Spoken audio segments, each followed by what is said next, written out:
Today, we're going to dive deep into the brilliant and, yeah, often troubled mind of Virginia Woolf. And our guide on this journey is going to be one of her most powerful essays, a key that unlocks not just her writing, but the very battle she fought her entire life.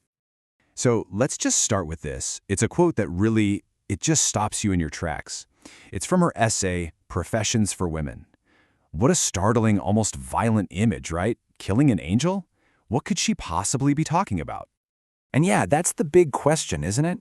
This angel in the house? You have to understand, this wasn't just a phrase to her. It was a phantom, something that haunted Virginia Woolf her entire life. And to really get her work, we have to get this battle. So, to figure out who this angel was, we've got to go back. We need to understand the world that created Virginia Woolf in the first place, because her entire way of thinking was forged in the shadow of this figure. Okay, so picture this. It's London, 1882. Woolf is born right into the heart of Victorian intellectual society. Her dad was a super famous historian, and their house was basically Grand Central Station for scholars and writers. It was a world of incredible learning, but, and this is a huge but, it was also a world with incredibly rigid rules, especially if you were a woman. And this right here, this tells you everything you need to know about that world. While her brothers were shipped off to Cambridge for a proper formal education, Virginia was just left at home. She had to teach herself, using whatever she could find in her father's library. That inequality, that injustice, it lit a fire in her that never went out. Which brings us to the angel herself. The angel in the house was basically the perfect Victorian woman. You know, selfless, sympathetic, charming, and oh yeah, having no mind of her own. For Virginia, this wasn't some abstract concept. It was deeply personal.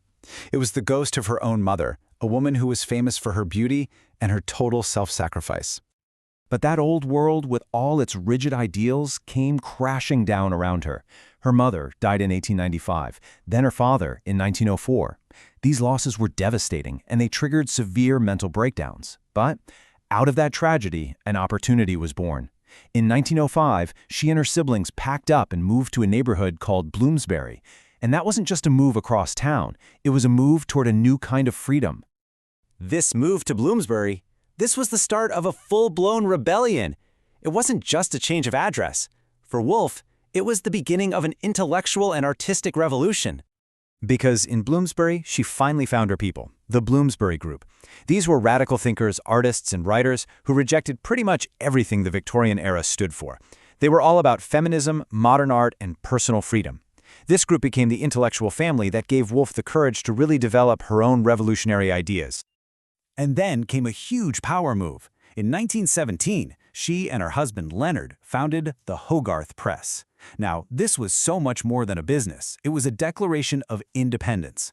For the first time, she had complete creative and, just as importantly, economic control over her own work. This was a total game changer. And now that she was free from conventions, Woolf pioneered a totally new way of writing. Instead of focusing on what people did, she wanted to show you what they thought and felt from one moment to the next. This stream of consciousness style turned the novel inward, basically arguing that the real story of our lives happens inside our own minds. And you can see this philosophy in action all across her most famous novels. I mean, Mrs. Dalloway takes place over a single day, mostly inside one woman's head. Orlando is this wild, fantastic journey through gender and history. She completely abandoned traditional plots to try and capture what she called these moments of being. Now, Woolf didn't just hide these ideas in her fiction. Oh no, she laid out her philosophy loud and clear in her nonfiction essays. That's where her arguments for freedom became absolutely crystal clear. Really, her entire body of work boils down to these three pillars. First, the belief that our inner lives are our real lives. Second, that creating art is an act of liberation, a way of resisting control. And third, that for society to be whole, it needs the minds of both men and women. And this is her most famous thesis, from the essay A Room of One's Own. She argued something that was pretty radical for the time, that for a woman to be a creator, she needed two things the world consistently denied her: money of her own and a private space free from interruption, a room of her own. So how does all of this, her life, her art, her philosophy, how does it all come together? Well, it all comes full circle. It's all mirrored in that same essay we started with, Professions for Women.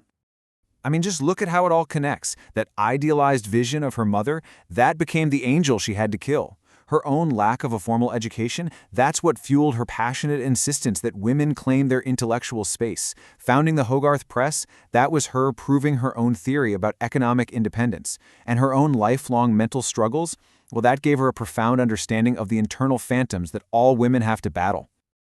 So you see, that essay isn't just some political argument. It's a confession. It's the story of her own emancipation, her own liberation, all condensed into one powerful metaphor. To become a writer, she had to kill the part of herself that society demanded she be. Her battle took place a century ago, but what's incredible is how her work is still so relevant. Her legacy is all about confronting the phantoms we still face today.